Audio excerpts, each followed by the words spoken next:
It's my pleasure to now welcome to the Scarlet Faithful podcast, Rutgers men's basketball head coach Steve Pikiell. Congratulations on another great season and a busy offseason. Thanks so much for being here. Aaron, it's great to be on, and it's been busy. It just seems every year gets busier and busier, but it's a good thing. It's exciting times here at Rutgers. The university is exploding, and some great things happening here, and our program is in a good place. So glad to be on. Well, just wanted to kind of recap last year a little bit. It was actually the last time I had you on a podcast last summer. You had, I think, for the first time made public that you felt the team was your best going into the season. To your credit, you held firm throughout the season, even after a little bit of a rough start. I remember in December on a call with you, you were adamant that this was your best team and they were going to turn it around. Obviously, they did. What I wanted to ask was specifically when you've talked about building a program, obviously increasing talent, depth, how important is belief in one another within the program and building up a program like you have, and you're believing in your players and then believing in one another? How key was that in the turnaround that you had last season? Well, I mean, I think it's always a key, and I say what I believe. I probably won't say that again this year because that was held against me all year, and that's probably the way it is. So I've learned a lot from that too. But we had a great year. I mean, I just I go back and think about the things that we did this year in the league. It was the best year again of the league. And I say that every year, but every year it holds true. The most teams ranked. You saw the NBA draft. You saw lottery picks. You saw how many teams got in the NCAA tournament. So the league continues to be unbelievably strong. And then we've just added two more, programs to the league too. So a really great league gets even better. But I believe in my players, and I did in my staff, and the journey of the season always really helps you, and everyone always is ready, to jump off the boat the minute a wave hits. And I think waves are good for your program. I think adversity is good for your program. It builds a lot of character. It keeps your guys tight and together. And we really became tight and together after some tough losses. And this group was great to coach. Every day they brought it. I don't know if we had a bad day at practice last year. We had great leadership, and guys got better, guys grew, and this year's going to be really exciting. I like this team, a lot, too. So I'm looking forward to the obstacles that this year brings. And obviously, you've lost Geo Baker and Harper Jr., your two leading scorers, two most experienced players. How did that experience last year benefit the younger guys now that they're preparing for bigger roles this season? Yeah, I mean, you're always preparing for guys to leave. It's not a nuance in college basketball. Like, I'd love Gio to stay for another 5 years, but, I knew he was done. And, we were lucky that Ron came back last year, to be honest with you. The year before, he put his name in the draft and had, some interest too, some strong interest. So, excited for those guys as they move on into the future, but always have a group of guys that I think are really ready to do some great things. I think you saw Mawat last year, and I think you saw Dean Reburn, what he could do. Jalen Miller's probably been, to date, the most improved guy, too, as we've been practicing here in July. So, I always look forward to the opportunities that it brings. Oscar Palmquist he's a good player, and you're going to see it more. It was just hard to take Ron Harper off the court last year. It was hard to take Gio off the court. So those guys didn't get, the kind of minutes that I would like. And obviously in our league, every game is pretty close too. So it's not like you're up by a lot and you could, get a guy an extra 6 or 8 minutes. So I think just the way Cliff blossomed, when Miles left, I think these other players are going to have an opportunity to blossom. And again, I have a ton of faith, and I like the incoming freshmen, and I like how we jumped in the portal and got a really good player from Loyola in Cam Spencer. So feel really good about this group, and I know they're up for the task. They've been here long enough. I've seen them practice long enough, and they're good. And talking about, the portal, obviously you brought in Cam Spencer, Patriot League leading scorer last year. I think, some people thought maybe you'd go a little crazy in the portal, add multiple players. You haven't. again, that goes back to the belief you have in your current guys. How has Spencer blended in with the group, and how do you expect his role to be next year? Yeah, I mean, he's a worker, and he'll be our best shooter. So right away, we brought in a 3-point shooter that's elite, at doing that. I think the portal is the shiny new toy. I'm a big believer in the players that are in our program. I think you saw the improvement. I mean, if you couldn't see it in Cliff Amore and how quickly his game changed, and Dean Reber and those guys, I think, I have a tremendous amount of faith in our players and what they bring to the table. And then you also have to understand, every time you add a player, you're taking a chance of another player putting their name in a portal. So it's not just a guarantee that you take 1 or 2 guys from the portal and everyone's staying. That's not really how the portal works. There's a lot of programs across the country that took a guy in the portal, and then the next day, 3 guys' names were in the portal that were leaving their program. So I feel really good. Derek Simpson is a really good freshman that's going to play a lot of minutes for us. Antoine Wolfalk is a big guy out of Cleveland that has some tremendous abilities. He's huge. He's got great hands. He can really handle the ball.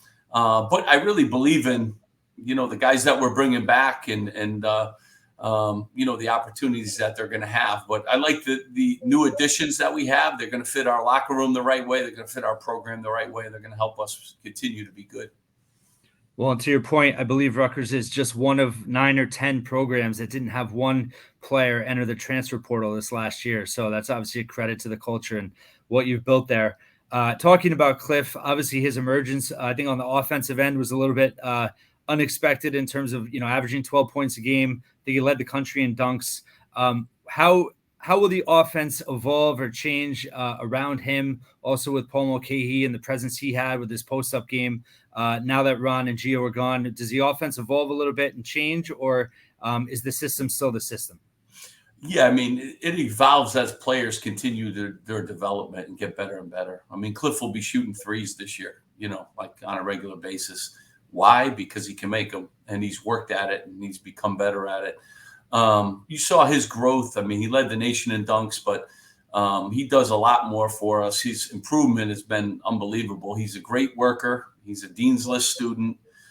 He continues to just get better and better. So we really have to enjoy our time with Cliff because he's truly a special player and a special young man. I'm excited. Paul Mulcahy's made jumps every year that he's been back. He led the Big Ten in assists. So anytime you get the best passer in the Big Ten, you obviously have a really good player there. But I'm excited about how he continues to grow, as a basketball player and as a leader. And then, when you have the defensive player of the year back in Caleb McConnell, who continues to get better too, you got a nice core. And then you got the pieces around those guys that are eager, to prove that, they can play a lot of minutes and so the development of all these guys obviously changes, the things that you could do on the offensive end. I think we will definitely become a better defensive and rebounding team. That's something that I look forward to getting back to the old school Rutgers, rebounding the basketball. But like any team, when you lose a guy like Ron Harper, who can put up 20 points in a game, and Gio Baker, you'll have to have guys grow in those roles, and you'll have to have other guys emerge, or maybe your defense gets better and your rebounding gets better. And that helps you maintain, the success that you've had. So I look forward to figuring, those things out. And what I will tell you, though, this has been an unbelievable summer. These guys have improved a ton. And like I said, I could go down the list now. Jalen Miller may be the most improved. Mawat Mag, if you saw him the other day, you'd say, oh, boy, he's getting ready to have a breakout season. Dean Reber is shooting the ball at a high level. Oscar Palmquist, can really play and shoot the basketball too. So, and Andre Hyatt is another guy that, played really tremendous, meaningful minutes for us last year, and he's capable of doing a lot too. So, those are some names right offhand that I just throw at you, but I'm excited about, the 3 newcomers. Touching on Hyatt, he obviously was a highly recruited player. You were involved with him at a high school. He started over 2 seasons at LSU, had a little bit of a different role last year. What are you expecting out of him to be able to take advantage of an opportunity for more minutes this year and play a bigger role? Yeah, I think last year he was huge for us in a lot of games. Again, Ron soaked up a lot of those minutes at that 4 and 3 spot along with Gio. And I liked having Caleb on the floor. I liked having Paul Mulcahy on the floor. I liked having Cliff on the floor. So there weren't a lot of minutes, up for grabs. Now this year there will be. He's obviously a seasoned player. He graduated too. I'm proud of that. He's going to start grad school. So is Paul Mulcahy. These guys continue to do great things, in the classroom too. But Andre's going to have a good season. He's a veteran guy. He's been a year in our system too, and you could tell he's more of a veteran. And I think he's hungry to have a great season. He just went to Europe. He played for an all-star team over in Greece, had a really good showing over there, and looking forward to him, parlaying some of that into a start of a great season this year. In regard to Caleb, talking about his growth potential, I feel like the Notre Dame game was a little bit of a preview or kind of sneak peek in what his potential is on the offensive end, how he attacked the basket. How have you worked with him in terms of developing his offensive game for this upcoming season? Yeah, first of all, I'm just very thankful, that all these guys have returned. They all had a lot of choices to make. Caleb certainly, he worked out for a half a dozen or so NBA teams and did a really good job too. So I'm thankful that he's back, to take on another journey, with us. And he's improved every year. He's truly a guy in the gym all the time. So every year he's taken another step to the point where, he's now the, front runner, I think, for National Defender of the Year. I mean, it's unbelievable the progress that he's made in so many areas. He's a really good passer. He's one of our great rebounders. He's got great size. And he's had a great summer. I mean, he's traveled a lot. He's played with pros. So I think he's going to come back with even more confidence. And he's truly going to have a great senior year. And just wanted to shift gears a little bit. With his return, he pretty much immediately signed an NIL deal with Knights of the Raritan, the Rutgers collective that's been established by some alumni. Wanted to ask just in terms of how that impacted his decision and or how it's impacted recruiting in general and how you've kind of approached it all. Yeah, I mean, it's really a new world to everybody.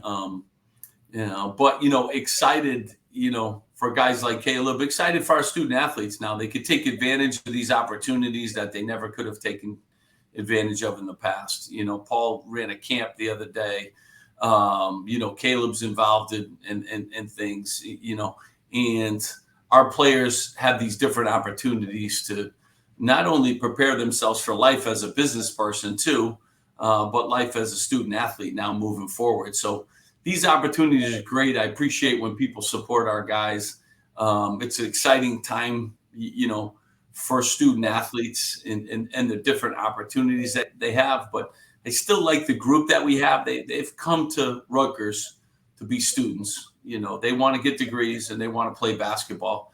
Now these opportunities come, hopefully in that order, third place. That they can get these different opportunities to, have a little bit of money and learn a little bit from the business world. So I'm thankful that they're getting these opportunities and they're taking advantage of them. And Gio obviously, played a huge role in NIL a couple of years ago. Now, owning the Knight Society along with Eric LeGrand. Have you talked to him at all? Are you proud of him in terms of his next step in his life and his career and the impact he's going to make just on the Rutgers community as a whole? Yeah, I'm real proud of his development, as a human being, as a person, as a basketball player. Now he's a business person. He always loved Rutgers. He said yes to us when not a lot of players were saying yes. And he's lived through the transformation of, athletics here and not just with the basketball program, but, Aaron, it's been unbelievable. I mean, our lacrosse programs are unbelievable, playing in Final Fours, the men's, and, what all the programs, field hockey and football, Shiano and the job he's going to do. And, the soccer programs playing in Final Fours, the men and the job the men's program has done in soccer. And how about Steve Owens in baseball and what he's done?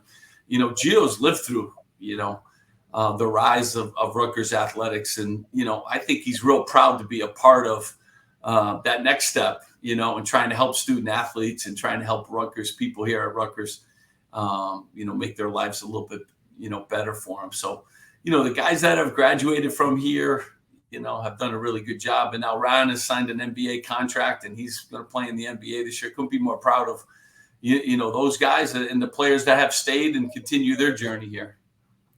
And talking about Ron, obviously ending up with Toronto, two-way deal.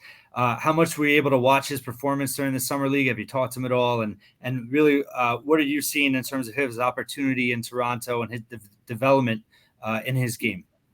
I mean, Toronto's an unbelievable organization. So I really think, Toronto was lucky to get Ron as a free agent. He had a lot of teams, at the end there that wanted to sign him to a contract, and he really liked Toronto a great deal, and I have tremendous respect for that organization. So he's going to do really well, and he's an NBA player. He can score and guard multiple positions, and his best basketball, I've always said this, is ahead of him, and that's exciting. That's exciting for Toronto and for Ron. He was back yesterday, so he came to our practice yesterday, and he's in the gym working out with our guys. He's just a great example of kind of people you want, to represent your program. And, to have him back here and to have him working with our guys and spending time with them is just, terrific for everybody involved. And very thankful that he comes back here and works on his game, and he takes a couple of our guys with him when he does that. And how much does that resonate on the recruiting trail in terms of, having an NBA player now coming out of the program, someone that obviously was under-recruited, local guy that you can now promote as being, developed out of Rutgers and make the NBA, in addition to coming back and supporting the current guys you have? I mean, I think anytime, we do as good a job, I think, of any program in the country developing guys. And Ron's a perfect example of that. But, there were a lot of other guys that have come here and have just continued to get better, as are, the guys on our current roster. So I think Brandon Knight, Carl Hobbs, and TJ Thompson do as good a job, developing guys as anybody. Ron's just a great example of, you can stay home, you can get your degree as a Dean's List student too. You could do it in front of your family and friends. And now he has Rutgers Nation behind him for the rest of his life. And we're all really, we're really proud of him and what he's done, to make our program better. But love having him around. I think that's what we are as a program. Guys come around, guys, give back. And it's not just him, everyone. CJ Geddes comes back. They all, Mike Williams is always quick to call and text. Corey Sanders came back during the season this year. Like, just awesome, to see all those guys come back, and they're all doing really well, and they're all playing, professional basketball. Akwazi Abo, I'm going to see him on Sunday at a wedding, and I look forward to that. He just signed a huge contract overseas. So it's good to have them, all back, proud of all of them. They have brighter days ahead for all of them in the future. Shifting gears a little bit, a few more for you, Coach. Just talking about the schedule for next season, non-conference just turned out with the games that were, set up. You have at Miami, Seton Hall, and Wake Forest, your three toughest non-conference opponents back to back to back, and I believe during finals as well. How challenging is that for this team, and how well will that help your team get ready for Big Ten play? Yeah, Aaron, I mean, I think every year for the last 3 or 4 years, we've played top 25 schedule, strength of schedule. So we play a great schedule every year. Obviously, Miami, a game at Miami, I think we've played them 3 times in the last 5 or 6 years. I forget what it is. It's almost like hard to think that could happen. And they have 15 teams in their league and we have 14 in our league. But we'll go on the road there. Obviously, Seton Hall is always an unbelievable game. We're going to play now in the Mohegan Sun against a really good Temple team. That's Coach was quoted the other day saying this is his best team that he's had since he's been there. And then a Wake Forest team that's been very good. Coach has done an unbelievable job there. But we always play a tough schedule. It's getting harder to schedule games. You can't just pick up the phone anymore and just say, do you want to come to Jersey Mike's? It's not like that anymore. I think our record over the last few years has been like pretty impressive. And, We tried to schedule a few more neutral site games, but just not as easy. Now, my first couple years scheduling was very easy, Aaron. That's not always a good thing. Kind of tells you what your program's kind of looks like. Now it's getting more and more difficult, but I really like our schedule. It'll be another top 20 schedule in the country. And that's plenty challenging enough playing in our league and some of the teams that we have to play, against in a night in, night out basis. Yeah, and I should note actually those 3 non-conference games are wrapped around those first 2 Big Ten games. So that's really 5 in a row. That's pretty challenging. And to your point, you've had a top 50 overall strength of schedule the last 4 seasons, top 30, 3 of those. So to your point about overall strength of schedule, there's other teams in the Big Ten that play a lot of low majors as well. Do you think that maybe the controversy or the negative thoughts were more because there were a couple of losses as opposed to actually scheduling them? And, the way your schedule's prepared, I mean, like you said, at the end of the day, you were in the NCAA tournament and you did what you had to do, and it prepared you for Big Ten play. So really that is the most important thing. Well, I mean, complaints come many, that's just the way it is. And I didn't take this job, to not hear complaints. So I know everyone wants us to play the Lakers on Tuesday and then, Orlando Magic on Wednesday. And, you build your schedule. I want to play some home games. It's getting harder to schedule home games. Jersey Mike's has been a huge home court advantage. And then, you get these games too that you have really no control over too in the league play. And you got to also figure out open dates. And, sometimes it's very hard to come to an open date on teams, and everyone has different final schedules where you can't play games. So there's a lot more to scheduling. We have 6 criteria that we look at that we really go through the NCAA. And we talk to a lot of people about the teams that we're scheduling. And so there's a lot more in it than people think. And, I understand other coaches when I call and say, I would like to play you. I understand when they say no, and some just don't have the dates available. Sometimes it gets down to like, I only have a Tuesday night. That's all I have left on my schedule. Otherwise I got to, change 13 other games. But, we have control over, less than 20% of our schedule. And we do a really good job of scheduling one of the, toughest schedules in the country. We end up playing every year. And I think when I first took over, we were 269. I think that was our strength of schedule. We're now in the top 30 every single year. So we've certainly made tremendous strides in those areas. And I really like the teams we're playing. I think the teams we're playing are really good. And, we can get beat by anybody and we can beat anybody. That's the great part of where we are now.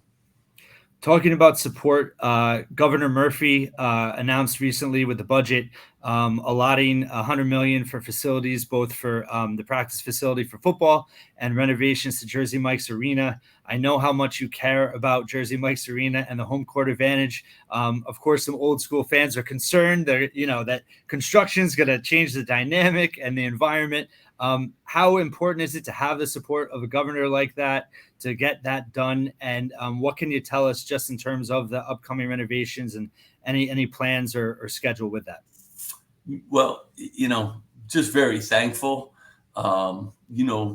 Jersey Mike's is an old arena, and we could use an extra bathroom in there, I think, is what people tell me most often.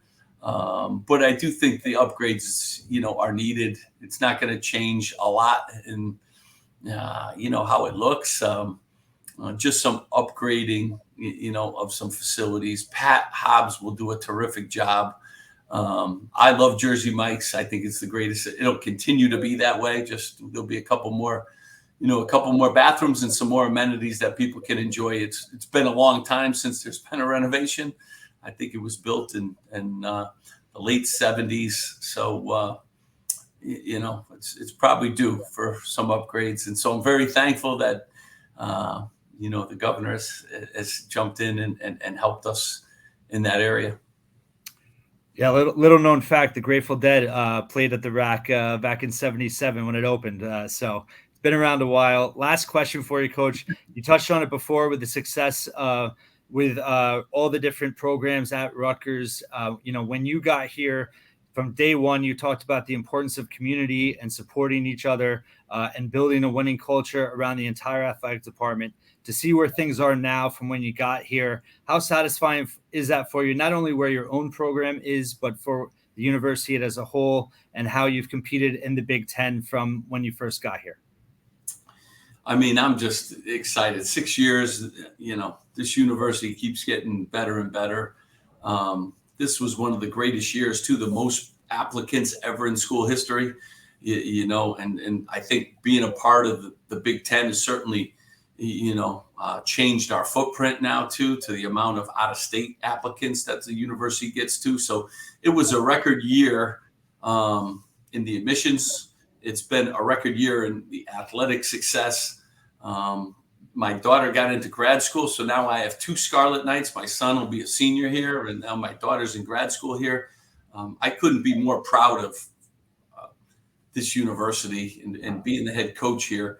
We have a new president who's doing an unbelievable job. Again, Pat Hobbs has, done as good a job as an athletic director can do. But the whole community, we sell out every game now, Aaron. You can't get a ticket to a game. The students come out.